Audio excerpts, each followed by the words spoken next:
Go ahead. All right, so my name is Max Edkins. I'm working on the Connect Retirement Program with the World Bank Group. I'm here today with Austin Blackmon. He's Chief of Sustainability in Boston. Thank you so much for being here.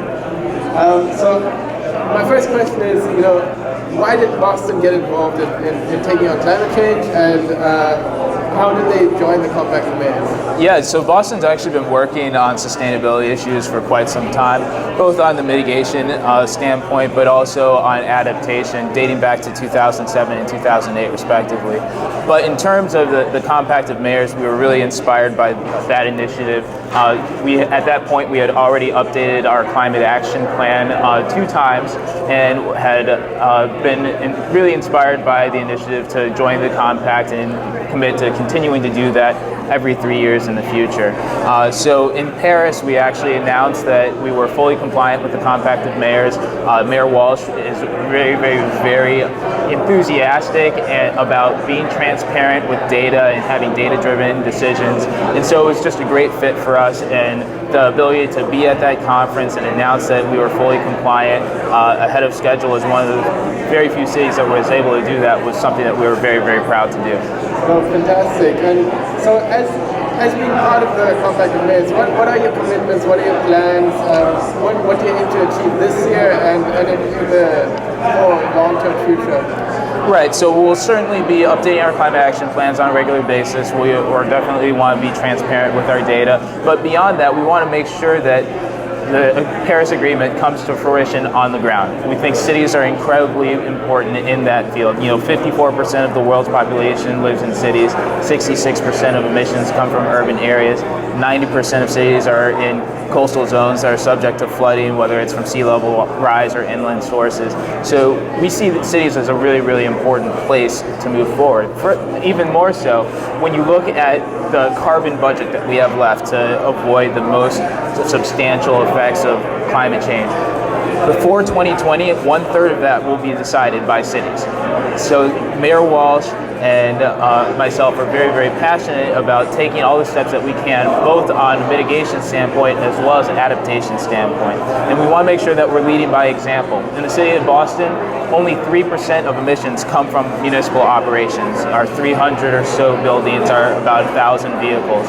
So we have to be able to inspire our communities to follow our lead. And if we aren't doing it ourselves, then that's not really tenable. So some of the things that we're doing are making sure that in a very visible fashion, we're leading by example.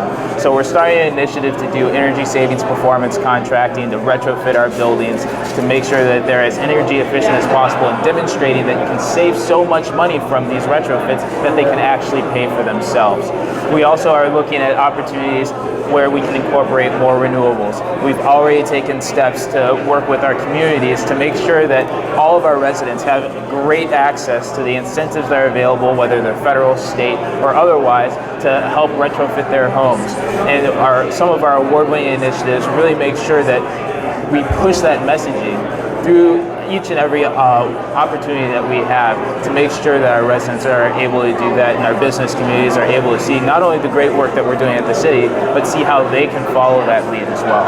Absolutely, and building on that, I mean, what is your message for young people out there? Because this is the generation that's already facing the impacts, and this is the generation that has to deal with climate change. So how do you want to inspire them? What do you think their role is in taking on climate change? To be honest with you, the message that I have for them is to go inspire your parents, because particularly in the city of Boston, we've got a huge university population and upper and higher ed population, and so many of those students are already exposed to these issues, having been urban residents, having been exposed to it in their classrooms, and our message is take everything that you've learned in the classroom and make sure that you push it out to your friends and family members back at home or in your community that don't feel the same way.